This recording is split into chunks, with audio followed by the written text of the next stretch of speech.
ਜਿੱਥੇ ਇੱਕ ਪਾਸੇ ਪੰਜਾਬ ਸਰਕਾਰ ਵੱਲੋਂ ਕਿਸਾਨਾਂ ਦੀ ਸੱਚੀ ਹਮਦਰਦ ਹੋਣ ਦੇ ਵੱਡੇ ਦਾਅਵੇ ਕੀਤੇ ਜਾਂਦੇ ਹਨ, ਉੱਥੇ ਕਿਸਾਨਾਂ ਦੀ ਅਟਾਰੀ ਮੰਡੀ ਵਿੱਚ ਦੁਰਦਸ਼ਾ ਹੋ ਰਹੀ ਹੈ। ਖਾਸ ਤੌਰ ਤੇ ਉਹਨਾਂ ਦੀ ਲੱਖਾਂ ਟਨ ਝੋਨੇ ਦੀ ਫਸਲ ਕਿਵੇਂ ਰੁਲ ਰਹੀ ਹੈ, ਤੁਹਾਨੂੰ ਇਹ ਵਿਖਾਉਣਾ ਚਾਹੁੰਦੇ ਹਾਂ। ਇਸ ਮੰਡੀ ਵਿੱਚ ਝੋਨੇ ਦੀਆਂ ਲੱਖਾਂ ਬੋਰੀਆਂ ਦੇ ਅੰਬਾਰ ਲੱਗ ਚੁੱਕੇ ਹਨ। ਪਿਛਲੇ 20 ਦਿਨ ਤੋਂ ਠੇਕੇਦਾਰ ਵੱਲੋਂ ਲਿਫਟਿੰਗ ਨਹੀਂ ਹੋ ਰਹੀ। ਟੈਂਡਰ ਪਾਸ ਕਰਨ ਵਿੱਚ ਕਬਲਾ ਕੀਤਾ ਗਿਆ ਹੈ। ਉਸ ਵਿਅਕਤੀ ਨੂੰ ਲਿਫਟਿੰਗ ਦਾ ਟੈਂਡਰ ਦਿੱਤਾ ਗਿਆ ਜਿਸ ਦੇ ਕੋਲ ਟਰਾਂਸਪੋਰਟ ਹੈ ਹੀ ਨਹੀਂ। मैं मंडी प्रधान जोगिंदर सिंह आ। मंडी अटारी दे विच सानू बहुत तगड़ी मुश्किल आ रही है। टेंडर किसी उस जे बंदे नूं देता जिहदे कोल ट्रांसपोर्ट दी गड्डियां ही नहीं। असीं बहुत खज्जल खराब हो गए हैं, बहुत ज़्यादा खराब होए। 30 सालां च कदी इहो जी प्रॉब्लम नहीं सी आई जिहड़ी कि इक्के सीजन दे विच आ गई आ। कदी इहो जी प्रॉब्लम नहीं सी आई। साडे मंडी दे विच 6-7 ਲੱਖ बोरी जिहड़ी परमल दी तुलदी आ, ਉਹ ਦੂਜੇ ਮੰਡੀਆਂ ਦੇ ਵਿੱਚ ਬਾਹਰ ਦੀਆਂ ਮੰਡੀਆਂ 'ਚ ਤੁਰ ਪਈ ਆ। ਇੱਥੇ ਵੱਧ ਤੋਂ ਵੱਧ 3-3.5 ਲੱਖ ਹੁਣ ਤੁਲੂਗੀ, ਅੱਧ ਤੁਲੂਗਾ। ਉਹਦਾ ਕਾਰਨ ਕੀ ਆ? ਇਹ ਟਰਾਂਸਪੋਰਟ ਦਾ ਕੰਮ, ਕਿਉਂਕਿ ਢੋਆ ਢੋਆਈ 'ਚ ਨਹੀਂ ਆ ਕੋਈ ਵੀ ਕੰਮ ਹੈਗਾ। ਵੇਖੋ ਸਰਕਾਰੀ ਹਦਾਇਤਾਂ ਮੁਤਾਬਕ ਜੋ ਵੀ ਆ ਪਰਚੇਜਰ ਆ, ਪਰਚੇਜ ਕਰਨਾ FCI ਵਾਲੇ ਪਾਨਗਰੇ ਨਾਲੇ ਪਰਚੇਜ ਕੀਤੀ ਆ, ਪੈਸੇ ਵੀ ਪੈ ਗਏ ਆ। ਸਾਨੂੰ ਕੋਈ ਪ੍ਰੋਬਲਮ ਨਹੀਂ, ਜ਼ਿਮੀਂਦਾਰਾਂ ਨੂੰ ਪੈਸੇ ਵੀ ਆ ਗਏ। ਲੇਕਿਨ ਟੈਂਡਰ ਵਾਲੇ ਕੋਲ ਗੱਡੀਆਂ ਇੰਨੀਆਂ, ਵੇਖੋ ਚੱਕੇ ਲੱਗੇ ਆ ਚਾਰ ਸਵੇਰੇ। ਕਿਸਾਨਾਂ ਦਾ ਕਹਿਣਾ ਹੈ ਕਿ ਉਹਨਾਂ ਨੇ ਉੱਚ ਅਧਿਕਾਰੀਆਂ ਨਾਲ ਗੱਲਬਾਤ ਕੀਤੀ ਹੈ ਪਰ ਕੋਈ ਸਿੱਟਾ ਨਹੀਂ ਨਿਕਲ ਰਿਹਾ। ਜੇ ਕਿਤੇ ਬਰਸਾਤ ਹੋ ਜਾਂਦੀ ਹੈ ਤਾਂ ਲੱਖਾਂ ਟਨ ਝੋਨਾ ਖਰਾਬ ਹੋਵੇਗਾ। ਇਹਨਾਂ ਕਿਸਾਨਾਂ ਦਾ ਕਹਿਣਾ ਹੈ ਕਿ ਇੱਥੇ ਸਿਆਸੀ ਦਬਾਅ ਹੈ ਜਿਸ ਕਰਕੇ ਕੁਝ ਵੀ ਨਹੀਂ ਹੋ ਰਿਹਾ। ਵੇਖੋ ਜੀ, ਵੀ ਜਿਹਦਾ ਟੈਂਡਰ ਹੁੰਦਾ ਆ, ਜਿਹਦਾ ਟੈਂਡਰ ਪਾਇਆ ਜਾਂਦਾ ਆ ਸਰਕਾਰੀ ਤੌਰ ਤੇ, ਜੇ ਉਹ 72 ਘੰਟੇ ਲਿਫਟਿੰਗ ਨਹੀਂ ਕਰਦਾ ਤੇ ਉਹਦਾ ਟੈਂਡਰ ਰੱਦ ਕੀਤਾ ਜਾਂਦਾ ਤੇ ਦੂਸਰੇ ਨੂੰ ਟੈਂਡਰ ਦਿੱਤਾ ਜਾਂਦਾ। ਇਹ ਅੱਜ 20 ਦਿਨ ਹੋ ਗਏ ਨੇ ਟੈਂਡਰ ਹੋਏ ਨੂੰ, ਮਾਲ ਇੱਥੋਂ ਲਿਫਟ ਨਹੀਂ ਹੋਇਆ। ਉਹਦਾ ਟੈਂਡਰ ਕਿਉਂ ਨਹੀਂ ਰੱਦ ਕੀਤਾ ਗਿਆ?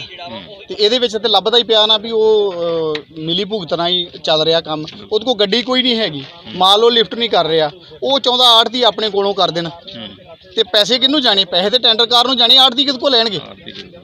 ਇਹ ਟੈਂਡਰ ਰੱਦ ਕਰਕੇ ਆੜ੍ਹਤੀਆਂ ਦੇ ਨਾਂ ਕੀਤਾ ਜਾਵੇ। ਆੜ੍ਹਤੀ ਕਮ ਸੇ ਕਮ ਆਪਣੇ ਸਿਰ ਤੇ ਮਾਲ ਤੇ ਢੋ ਸਕਣ। ਇਹ 30 ਰੁਪਏ ਲੈਣ ਦੇ ਹੋ। ਹਾਂਜੀ, ਆਪ ਉਹ 30 ਰੁਪਏ ਲੈਣ ਦੇ, ਇਹਨਾਂ ਨੂੰ ਕਹਿਣ ਦੇ 21 ਰੁਪਏ ਸਾਨੂੰ ਦਿਓ, ਅਸੀਂ 21 ਰੁਪਏ ਤੁਹਾਨੂੰ ਦੇਵਾਂਗੇ। 21 ਰੁਪਏ ਵੀ ਦੇਣ ਦਾ ਮਤਲਬ ਹੈ ਵੀ ਕੁਝ ਵੀ ਨਹੀਂ ਦੇਣਾ। ਜਿਹੜਾ ਇਹਨਾਂ ਤੋਂ ਪਤਾ ਲੱਗਾ ਆ ਪ੍ਰਧਾਨ ਸਾਹਿਬ ਤੋਂ ਵੀ ਉਹ ਵੀ ਨਹੀਂ ਮਿਲਣ ਦੇ ਚਾਂਸ ਹੈਗੇ। ਤੇ ਇਹਨਾਂ ਦੀ ਬੇਨਤੀ ਇਹੋ ਹੀ ਆ ਵੀ ਇਹ ਟੈਂਡਰ ਰੱਦ ਕੀਤੇ ਜਾਣ ਤੇ ਸਾਡੇ ਨਾਂ ਕੀਤੇ ਜਾਣ, ਆੜ੍ਹਤੀਆਂ ਦੇ ਨਾਂ ਕੀਤੇ ਜਾਣ, ਜਾਂ L2 ਨੂੰ ਦਿੱਤਾ ਜਾਵੇ। ਜੋ ਪ੍ਰੋਸੀਜਰ ਆ ਸਰਕਾਰ ਦਾ ਉਹਦੇ ਮੁਤਾਬਕ ਹੀ ਹੋਣਾ ਚਾਹੀਦਾ। ਤੇ ਇੱਥੇ ਲੱਖਾਂ ਬੋਰੀਆਂ ਪਈਆਂ। ਕੀ ਜੀ ਪਹਿਲਾਂ ਤਾਂ ਟੈਂਡਰ ਦੇਣਾ ਬੰਦਾ ਨਹੀਂ ਸੀ, ਬਿਨਾਂ ਟਰਾਂਸਪੋਰਟ ਤੋਂ ਟੈਂਡਰ ਦੇਤਾ। ਉਸ ਤੋਂ ਬਾਅਦ 20 ਦਿਨ ਤੱਕ ਵੀ ਇਹਨੂੰ ਰੱਦ ਨਹੀਂ ਕੀਤਾ ਜਾ ਰਿਹਾ। ਕੀ ਸਿਆਸੀ ਦਬਾਅ ਆ, ਕੀ ਕਰਨਾ? ਕਿਉਂਕਿ ਇੰਨੀ ਵੱਡੀ ਜਿਹੜੀ ਲੋਕਾਂ ਦੀ ਸਮੱਸਿਆ ਉਹ ਇਗਨੋਰ ਕੀਤੀ ਜਾ ਰਹੀ ਹੈ। ਵੇਖੋ ਜੀ, ਇਸ ਮੰਡੀ ਦੇ ਵਿੱਚ ਅਜੇ ਤੱਕ ਕਦੀ ਇਦਾਂ ਨਹੀਂ ਹੋਇਆ ਵੀ ਇੰਨੀਆਂ ਧਾਂਗਾ ਲੱਗ ਸਕਣ। ਇਹ ਪਹਿਲੀ ਵਾਰੀ ਹੋਇਆ। ਇਹ ਸਿਆਸੀ ਦਬਾਅ ਇੰਨਾ ਆ ਵੀ ਅੱਜ ਤੋਂ 20-25 ਦਿਨ ਹੋ ਗਿਆ ਖਰੀਦ ਹੋਈ ਨੂੰ, ਮਾਲ ਹੀ ਲਿਫਟ ਹੋ ਰਿਹਾ। ਇਹ ਸਿਆਸੀ ਦਬਾਅ ਨਹੀਂ ਕਵਾਂਗੇ ਤੇ ਹੋਰ ਕੀ ਕਵਾਂਗੇ? ਟਰਾਲੀਆਂ ਆਉਂਦੀਆਂ, ਸਵੇਰੇ ਜੱਟ ਲੈ ਕੇ ਆਉਂਦੇ ਆ, ਸ਼ਾਮ ਨੂੰ ਵਾਪਸ ਲੈ ਜਾਂਦੇ ਕਿਉਂਕਿ ਜਗ੍ਹਾ ਨਹੀਂ ਹੈਗੀ। ਤੇ ਜਾਂ ਉਹਨਾਂ ਨੂੰ ਦੂਜੀਆਂ ਮੰਡੀਆਂ 'ਚ ਬਾਹਰ ਜਾਣਾ ਪੈਂਦਾ। ਹੁਣ ਲਾਗੇ ਮੰਡੀਆਂ ਸਾਰੀਆਂ ਦੇ ਵਿੱਚ ਬਹੁਤ ਵਧੀਆ ਕੰਮ ਚੱਲਣ ਡਿਆ। ਸਾਡੀ ਇੱਕ ਵਾਹਿਦ ਮੰਡੀ ਆ ਅਟਾਰੀ, ਇਹਦੇ ਵਿੱਚ ਲਿਫਟਿੰਗ ਨਹੀਂ ਹੋ ਰਹੀ। ਇਸ ਮੌਕੇ ਤੇ ਜਦੋਂ ਜ਼ਿਲ੍ਹਾ ਖੁਰਾਕ ਸਪਲਾਈ ਕੰਟਰੋਲਰ ਜਸਜੀਤ ਕੌਰ ਦੇ ਕੋਲ ਪੁੱਛਿਆ ਤਾਂ ਉਹਨਾਂ ਦਾ ਜਵਾਬ ਵੀ ਗੋਲ-ਮੋਲ ਸੀ। ਉਹਨਾਂ ਦਾ ਕਹਿਣਾ ਹੈ ਕਿ ਠੇਕੇਦਾਰ ਨੂੰ ਨੋਟਿਸ ਭੇਜਿਆ ਗਿਆ ਹੈ। ਅਖੀਰ ਵਿੱਚ ਉਹਨਾਂ ਨੇ ਮੰਨ ਵੀ ਲਿਆ ਕਿ ਜੇ 72 ਘੰਟੇ ਵਿੱਚ ਉਹ ਫਸਲ ਨਹੀਂ ਚੁੱਕਦਾ ਤਾਂ ਉਸ ਦਾ ਟੈਂਡਰ ਰੱਦ ਹੋਵੇਗਾ, क्योंकि किसाना मुताबिक मौजूदा ठेकेदार ने तो 20 दिन तो फसल चुकी ही नहीं। उसको विभाग की तरफ से एक शोकस नोटिस ऑलरेडी इशू हो चुका है। सो उसको असेसमेंट के लिए शाम तक उसको फिर उसको आज का टाइम दिया गया है। लेट्स सी शाम की जो भी प्रोग्रेस आएगी उसी नोटिस के हिसाब से उसको दोबारा निकाल दिया जाए। इन केस अगर वो ही won't be able to fulfil his commitments तो उसका टेंडर रद्द कर दिया जाएगा। पर उनका कहना है कि ये प्रोविज़न ये है कि अगर 72 घंटे में कोई लिफ्टिंग नहीं करता तो उसका ऑटोमेटिकली जो है टेंडर कैंसिल कर दिया जाता है। लेकिन 20 दिन हो गए ये ऐसे ही चल रहा है। तो क्या उनका ये भी साथ ही कहना है कि कोई पॉलिटिकल प्रेशर है जिसकी वजह से नहीं हो पा रहा? ऐसा कोई भी पॉलिटिकल प्रेशर नहीं है जी। ठीक है, कल भी मैं उधर मंडी में ही थी और उधर उनसे भी बड़ी ब्रीफ में डिटेल में उनसे डिस्कशन हुई एंड उसी के बाद में आके यहाँ पे उसको नोटिस निकाला गया है। उसकी शाम को उसका जैसे द फर्स्ट हेयरिंग है, because we have to follow the due course of law before the cancellation cancellation of any of the tender.